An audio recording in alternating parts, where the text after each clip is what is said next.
the emergency broadcast system. Stand by for further information. Another storm could threaten the U.S. It's brewing out in the Atlantic as we speak. Hurricane Irma now churning far out in the Atlantic, and meteorologist Adam Klotz live in the Fox Extreme Weather Center. What do we need to know about this, Adam? Hey there, Ed. Well, this is a big one. It continues to move this way, but obviously slowly as you're looking at a movement there at 14 miles an hour. Winds up to 120 miles an hour. We're beginning to see a couple of watches and warnings being placed in the Lesser Antilles. That should be arriving into those initial islands here tomorrow night. So we still have a little bit of time, but this is going to be a big system. Currently, that Category 3 will build up to a Category 4 storm. Here is our current path. This is the cone of uncertainty, which means it could settle a little to the south. It could move a little to the north, but current paths take it right to the north of San Juan, Puerto Rico, before running into the Bahamas. When you see the Bahamas there, that's running you all the way until Saturday. So yes, there's still a good amount of time from today, Monday, all the way into Saturday. Still, at that point, we'll be waiting to see where exactly it's going to go, if it's going to make landfall or not. Now, the models keep shifting on this a little bit. We've got a big Bermuda high-pressure system, and that's forcing this thing to settle to the south. Initial models suggested maybe it wants to run to the north, but as this keeps pushing on it, we keep seeing this shift farther and farther south. As it moves this direction, we're going to have to make up our mind. Are we going to move up the east coast, or there's at least a small chance that this sneaks into the Gulf? Most models at this point are telling us that, yes, it's going to be climbing up the east coast. Here's what some of our tropical models do say, and this is a spaghetti plot, so it runs several different models, all pretty much in agreement there, running right north of Puerto Rico. But at this point, that's when you start to question, well, where will you go next? A couple of different possibilities here as well. One, as it moves that way, we're talking about strengthening from a 3 to a 4, maybe going back down to a 3 as you run over some of those islands. But this is going to be a big one, and it's still not totally known where it's going to turn, right or left. But guys, we are getting here right into the heart of hurricane season. It actually peaks on the 12th, which could be when this thing's getting closer to shore. So we're right there, and we're going to be busy here for a little while, guys. Wow, no doubt about it. The Gulf can hardly withstand another storm right now, but the East Coast also bracing for that. Adam, thanks for bringing us the info.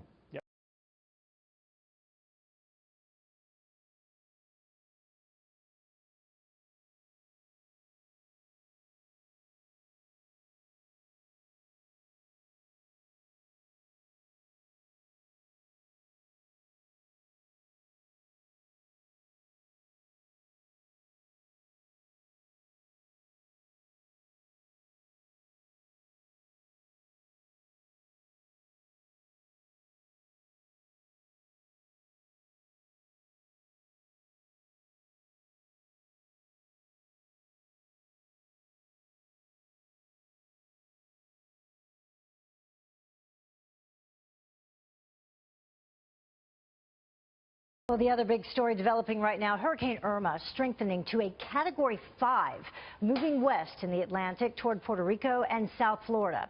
American Airlines, in fact, right now adding extra flights out of St. Martin and St. Kitts and Nevis. Meteorologist Adam Klotz is tracking all of this for us, and he has the very latest. Adam? Heather, this one continues to grow. Take a look at these wind speeds. Currently 180 miles an hour as we slowly watch this thing track off toward the west at 14 miles an hour. Very defined eye wall there, looking like a very powerful storm, and it is.